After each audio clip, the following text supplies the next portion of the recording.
নমস্কার, দেখছেন talk to Bangla. আমি অভিষেক রয়েছে আপনাদের সাথে। এই মুহূর্তে যে খবর নিয়ে উপস্থিত হয়েছি, অটল বিহারী বাজপেয়ী, শ্যামাপ্রসাদ মুখোপাধ্যায় এবং দীনদয়াল উপাধ্যায় ভারতবর্ষের যে ব্রিটিশ আন্দোলন ছিল, সেই ব্রিটিশ আন্দোলনে এই তিনজনের কি ভূমিকা আছে আমাদের সঠিক জানা নেই।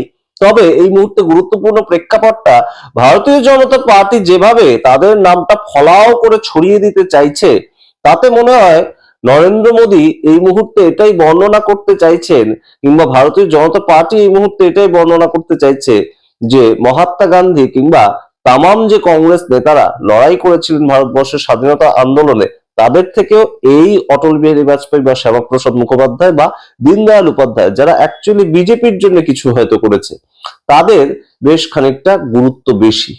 অর্থাৎ এই মুহূর্তে সারা দেশের কাছে এই অটল বিহারী বাজপেয়ী, দীনদয়াল উপাধ্যায় এবং শ্যামাপ্রসাদ মুখোপাধ্যায় তাদের কতটা গুরুত্ব অপরিসীম ছিল ভারতবর্ষের জন্য, সেটা বোঝানোর জন্য ভারতীয় জনতা পার্টি কি করলো? শুধুমাত্র বইতে প্রচার, শুধুমাত্র মাইকে প্রচার, তা করলে তো হবে না। তার সঙ্গে কি করা হলো, এই মুহূর্তে লখনৌতে একটা পার্ক তৈরি করা হলো। পার্কে নাম দেওয়া হলো রাষ্ট্রীয় প্রেরণা পার্ক, রাষ্ট্রকে প্রেরণা দেবে। কিন্তু সেইখানে কি তৈরি করা হয়েছে যা এমন প্রেরণা মানুষ পাবে?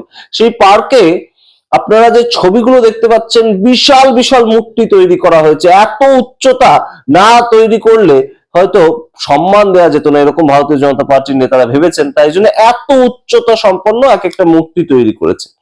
তো যাই হোক, সেই মূর্তি উন্মোচন করতে এবার আসবেন দেশের প্রধানমন্ত্রী নরেন্দ্র মোদী এবং মুখ্যমন্ত্রী উত্তরপ্রদেশের যোগী আদিত্যনাথ, তিনি তো থাকবেনই। এবং সেই অনুষ্ঠানে মানুষ আসতে হবে। তো দেশের প্রধানমন্ত্রী আসলে তো শুধুমাত্র উন্মোচন করে চলে যাবেন তা তো হতে পারে না। তার একটু স্বভাব আছে, বিভিন্ন জায়গায় তিনি যেখানেই যান বক্তব্য রাখতে ভালোবাসেন। তো সেই বক্তব্য রাখবেন প্রধানমন্ত্রী, তো মানুষ থাকবে না সে তো হয় না। কিন্তু এখন আর দেশের প্রধানমন্ত্রী যেখানেই যান সেখানেই যে একদম প্রচন্ড ভিড় ছুটে ছুটে আসে বক্তব্য শুনতে, সেই পপুলারিটিটা দেশের প্রধানমন্ত্রীর নেই, যেটা 2014 সালে ছিল স্বভাবত। কিন্তু এই মুহূর্তে দেশের প্রধানমন্ত্রী সেই পপুলারিটি তো হারিয়েছেন। তো সেই ক্ষেত্রে যোগী আদিত্যনাথের সরকার যেখানে চলছে সেখানে মানুষ আসবে না তো হতে পারে না। তাই কি করা হলো, বাসে করে প্রচুর মানুষ নিয়ে আসা হলো, এবং সরকারি বাসে করে, পয়েন্ট টু বি নোটেড। এবং তার পরবর্তীতে সেই সরকারি বাসে করে মানুষ নিয়ে আসলেই তো শুধু হবে না, তাদেরকে তো খাবার দাবারের ব্যবস্থা করতে হবে। সেটাও ভারতীয় জনতা পার্টি করলো। কিন্তু সেই খাবার খেয়ে মানুষ তো খেতে পারলেনই না। সেই খাবার মানুষ যখন ফেলে দিল, সেই খাবার খেয়ে মারা গেল সাধারণ গরিব একজন ভেড়া পালনকারী, তার 170 জন ভেড়া। এটা এই মুহূর্তে লখনৌ থেকে খবর উঠে এসেছে। এবং আমাদের মতন ইউটিউবার, আমাদের মতন সোশ্যাল মিডিয়া ইনফ্লুয়েন্সার, তারা খবরটাকে যদি হাইলাইট না করত, যোগী আদিত্যনাথের সরকার সম্পূর্ণ এতগুলো ভেড়ার মৃত্যু, একটা গরিব মানুষের যে অন্ন সংস্থান, তার ভেড়া, তাদের যে মৃত্যু, সেটাকে সম্পূর্ণ চাপা দিয়ে দিত।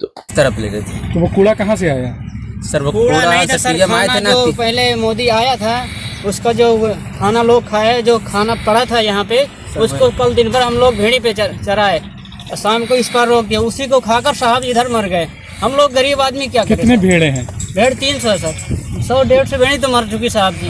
उसका बच्चा हम लोग क्या करें? তাদের দেওয়া খাবার খেয়ে এই ভেড়াদের মৃত্যু হয়েছে। সমস্তটা বলছি আপনাদের বিস্তারিত। এই মুহূর্তে লখনৌতে রাষ্ট্রীয় প্রেরণা একটা পার্ক তৈরি করা হয়েছে, যেখানে যেমন বললাম আপনাদের যে অটল বিহারী বাজপেয়ী, আমরা দেখতে পেয়েছি দীনদয়াল উপাধ্যায় এবং অবশ্যই শ্যামাপ্রসাদ মুখার্জি, তার বিশাল বিশাল স্ট্যাচু তৈরি করা হয়েছে। এবং সেই স্ট্যাচু উদ্বোধন করতে আসেন যখন নরেন্দ্র মোদী, তখন তার আগে, সভা শুরু হওয়ার আগে, বাস, যেখানে বললাম যে বাসে করে আনা হয়েছিল মানুষদেরকে, সেই বাস যেখানে পার্ক করা হয়েছিল পার্কিং এ, সেখানেই খাবার ডিস্ট্রিবিউট করা হয়। এবং পার্কিং যেখানে ছিল সেটা একটা বিশাল মাঠ ছিল। এবং সাধারণ দিনে যখন এই ধরনের একটা অনুষ্ঠান হয় না, সাধারণ দিনে সেখানে গরু, মোষ, ভেড়া, এরা পালন যারা করেন তারা চড়তে আসে। এবং সেটাই হয়েছিল ঘটনা, এবং সেটাই কাল হয়ে গেল। কেন? যে সবজি এবং পুরি কিংবা লুচি পুরি, যেটাকে বলা হয় লুচি এবং সবজি, সেটা দেওয়া হয়েছিল টিফিনে, সেটা খাওয়ার এতটাই অযোগ্য ছিল, মানুষ তো খেতে পারলেনই না। মানুষ কি করলেন, সেগুলোকে ফেলে দিলেন ডাস্টবিনে। এবং ডাস্টবিনে ফেললেও একটা কথা ছিল, রাস্তার মধ্যে একদম রীতিমতন ছবি দেখতে পাচ্ছেন আপনারা, যে মাঠের মধ্যে ভেড়া পালিত হয় এবং গরু, ভেড়া, এরা সবাই চড়তে আসে, সেই মাঠে মানুষ ফেলে দিল একদম যথেচ্ছাচারে। সেই খাবার খাওয়া গেল না, এবং সেই খাবার পরের দিন এসে খেলো 300 ভেড়া এসেছিল, এবং সেখানে 300 ভেড়া এসে সেই খাবার তাদের মধ্যে কিছু ভেড়া খেয়েছিল, এবং সেখানেই 170 জন ভেড়া সেখানেই মারা যায়। সেই জায়গাতেই ভেড়ারা সেই কন্টামিনেটেড ফুড, যেটা একদম রীতিমতন খাওয়ার অযোগ্য বলে মানুষ ফেলে দিয়েছিলেন, সেখানে সেই খাবারগুলো খেয়ে মারা যায়।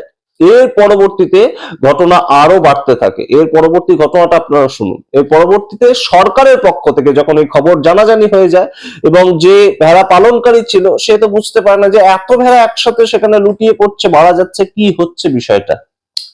সেইখানে এই ঘটনা যখন ঘটে, পরবর্তীতে সরকারের পক্ষ থেকে, প্রশাসনের পক্ষ থেকে সেই ভেড়াদেরকে একদম কবর দিয়ে দেওয়া হয়, সেখানেই মাটি খুঁড়ে তাদেরকে কবর দিয়ে দেওয়া হয়, এবং যে তাদের বিভিন্ন ধরনের ভমিটিং হয়েছিল, রক্ত বেরিয়ে এসেছিল মুখ দিয়ে সেই খাবার খেয়ে, সেই রক্ত পর্যন্ত বালি চাপা দিয়ে দেওয়া হয়।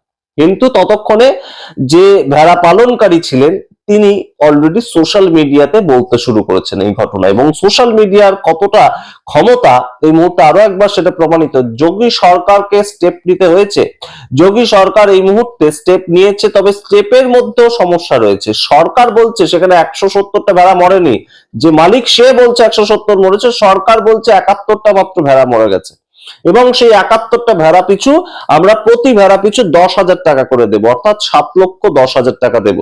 কিন্তু বাজারে ভেড়া এই মুহূর্তে এক একটা ভেড়া যা দামে বিক্রি হয় সেটা হচ্ছে 18 থেকে 20,000 টাকা, কিন্তু সরকার দিচ্ছে 70টা ভেড়ার জন্য 10,000 টাকা করে। আসলে কত ভেড়া মারা গিয়েছে, মালিক কি বলছে? 170টা। সুতরাং এই যে সামগ্রিক প্রেক্ষাপট, সেটা কিন্তু বেশ খানিকটা চাপেই ফেলেছে এই মুহূর্তে শুধুমাত্র যোগী আদিত্যনাথের সরকার, তাই নয়, তার সঙ্গে সামগ্রিক বিজেপি সংগঠনে। কারণ যে জায়গায় সভা হবে সেই সভা স্থলটাকে কেন পরিষ্কার করলো না, এই প্রশ্ন যেমন আসছে, সেই সভাস্থলটাকে কেন মিউনিসিপাল কর্পোরেশন সঙ্গে সঙ্গে এসে পরিষ্কার করলো না, এবং সেই প্রশ্নের সঙ্গে আরেকটা প্রশ্ন আসছে, যে খাবার মানুষকে দেওয়া হয়েছিল খেতে, সেই খাবারের মধ্যে কি এমন মেশানো হয়েছিল যে একটা মানুষ খেতে না পেরে ফেলে তো দিলেন, এবং সেই খাবার খেয়ে ভেড়ারা ইমিডিয়েটলি প্রাণ ত্যাগ করলো, তাদের বমি হয়ে উঠে এলো, রক্ত বমি হয়ে উঠে এলো। এই প্রসঙ্গগুলো এই মুহূর্তে অত্যন্ত গুরুত্বপূর্ণভাবে উঠে আসছে, এবং কোথাও গিয়ে যোগী আদিত্যনাথের সরকার এই মুহূর্তে কাঠগড়ায়, এবং সোশ্যাল মিডিয়াতে এটা নিয়ে বিভিন্ন জায়গায় লেখালেখি হচ্ছে। একজন সাধারণ মেষ পালক, তার যেভাবে অর্থনৈতিক ক্ষতি হলো, সরকার তো বহু জায়গাতে বহু টাকা খরচা করে। তিনি যখন বলছেন আমার 170টা ভেড়া মারা গিয়েছে, এবং সেই 170টা ভেড়ার টাকা আমার দরকার, তা সেই টাকাটা দিয়ে দিলে সরকারের কত টাকাই বা খরচা হতো। যেখানে ভারতীয় জনতা পার্টি এই মুহূর্তে বাসে ভরে ভরে মানুষকে যে এনেছিলেন, সেখানে এর থেকে ঢের বেশি খরচা হয়ে গিয়েছে। নরেন্দ্র মোদীকে শুধুমাত্র ভিড় দেখানোর চক্করে প্রচুর বেশি টাকা খরচা হয়ে গিয়েছে। এই যে গরিব মেষপালক, তার যে অর্থনৈতিক ক্ষতিটা হলো, সেই ক্ষতিটাকে কে ভরপাই করবে, এই প্রশ্ন এই মুহূর্তে উঠছে। এই প্রশ্ন রাখলাম আপনাদের সামনে। খুব বড় একটা ঘটনা, কিন্তু ক্রমাগত আপনারা কোথাও দেখতে পাবেন না এই ধরনের ঘটনা দেখানো হচ্ছে। একদম লখনৌতে, উত্তরপ্রদেশের রাজধানীতে এই ধরনের ঘটনা ঘটলো, যেখানে রাষ্ট্রীয় প্রেরণা পার্ক, তার উদ্বোধনেই 170টা ভেড়ার প্রাণ চলে গেল, অবলা জীব, তার প্রাণ চলে গেল। কিন্তু তা নিয়ে কোনো মতেই প্রশাসনের পক্ষ থেকে চাপ দেওয়ার বন্দোবস্ত করা হয়েছিল, ঘটনাটাকে চেপে দেওয়ার বন্দোবস্ত করা হয়েছিল। তারপর যখন ঘটনাটা হাতের বাইরে চলে যায়, তখন প্রশাসন তাদেরকে ভরপাই করার চেষ্টা করছে মাত্র 10,000 টাকা করে প্রতি ভেড়া পিছু দিয়ে, এবং সংখ্যাটা তাদের ইচ্ছে মতন তারা ডিসাইড করে ফেলেছে। আপনাদের মতামত দেখার অপেক্ষায় রইলাম সামগ্রিক ঘটনায়। অবশ্যই কমেন্ট বক্স কেমন কোন দেখতে এখন টক টু বাংলা, অবশ্যই টক টু বাংলা ইউটিউব চ্যানেলকে সাবস্ক্রাইব করে দিন। ধন্যবাদ।